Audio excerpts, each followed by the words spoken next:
And in operators and expressions now, we are doing something. And I've already played around with these with you a little bit. So an operator, bless you.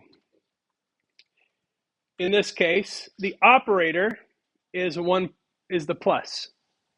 There are a lot of operators. We'll get to those. Bless you again. And then the expression here is 1 plus 3. So that's what an example of an operator and an expression. The expression is when we have two or more variables or pieces of data or values and also have at least one operator. So let's talk about operators and expressions. First, let's talk about the one that we've seen the most of, which is called the assignment operator. So this is technically an expression.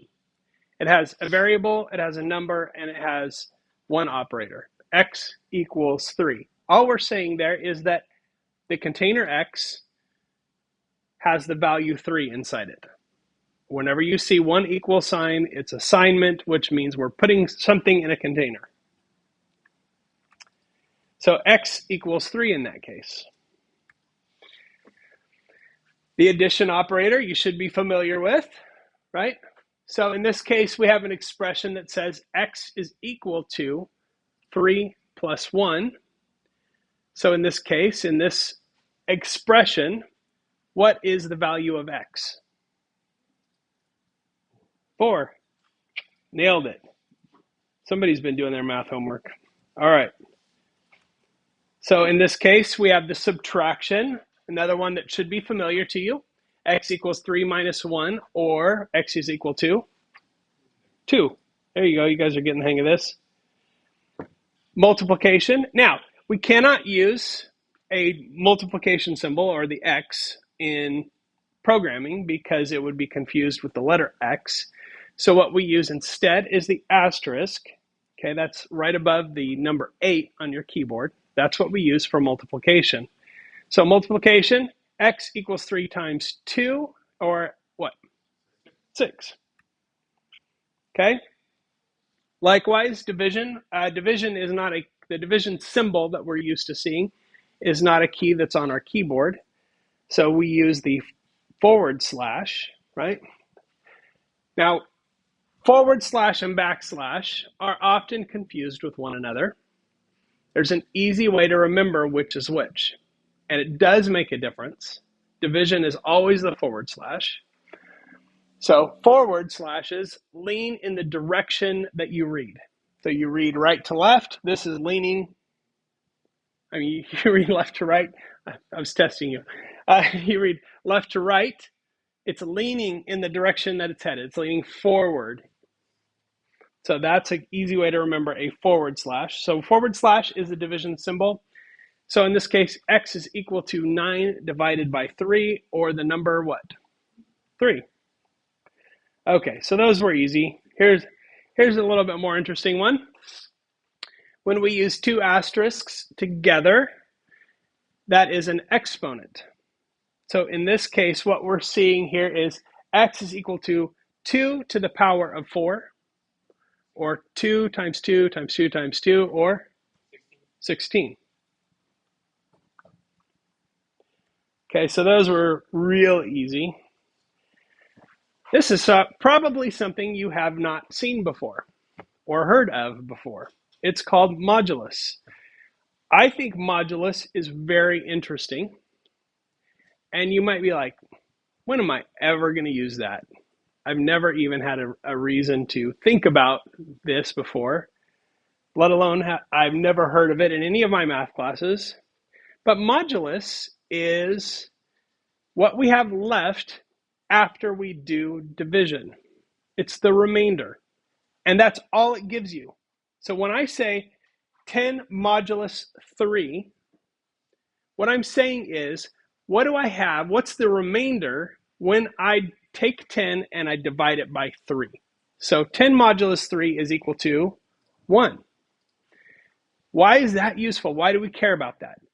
Well, a lot of times in programming, one of the things that we want to know is, does a number go into another number evenly?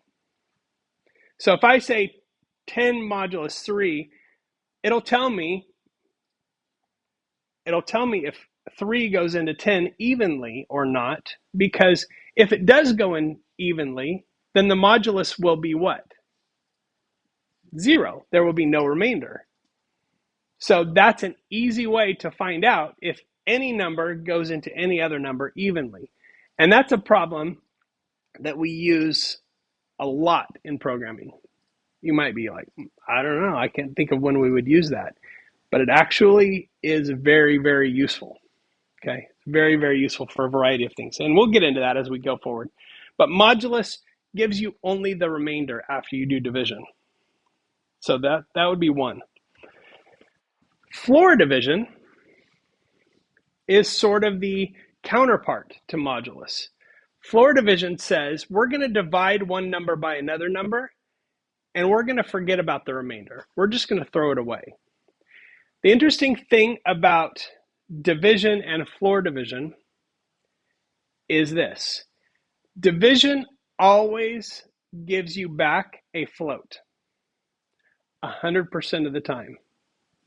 Even if I say 3 divided by 1, we all know the answer to that is 3. But if I say 3 divided by 1 in Python, the answer is going to be 3.0. Because the result of every division problem in Python is always a float. Why does that matter? Sometimes you need a float, and sometimes you need an integer. So if you do division and you want an integer as a result, the best way to do it is floor division. If the answer has to be an integer, you will use floor division. And what that does is it does the division, it throws away the remainder, and it gives you back an integer in return. And that makes it easier. It is as if, okay, so if I have 9 divided by 3, if I print that out, it gives me 3.0, which is a float. Now I could say, take that answer, which is a float, and convert it to an integer, in which case I get 3 as an integer. The other thing I can do is I could say 9 floor divided by 3, in which case I get an integer. Even if I say 9 floor divided by 2, it's just going to give me the integer. It's as if I did the regular division and threw away the remainder. Okay? So that is useful for a variety of different things. Floor division. Okay, so we've got modulus, floor division. They kind of go together. If I wanted to create a program that said, I'm going to divide two numbers for you, but I'm going to, instead of saying 3 point whatever, it's going to say 3 with a remainder of something, I could use floor division and modulus together to come up with the answer to that. The increment operator. If I say x plus equals 3, what I'm saying is I want you to take whatever's in x and add 3 to it.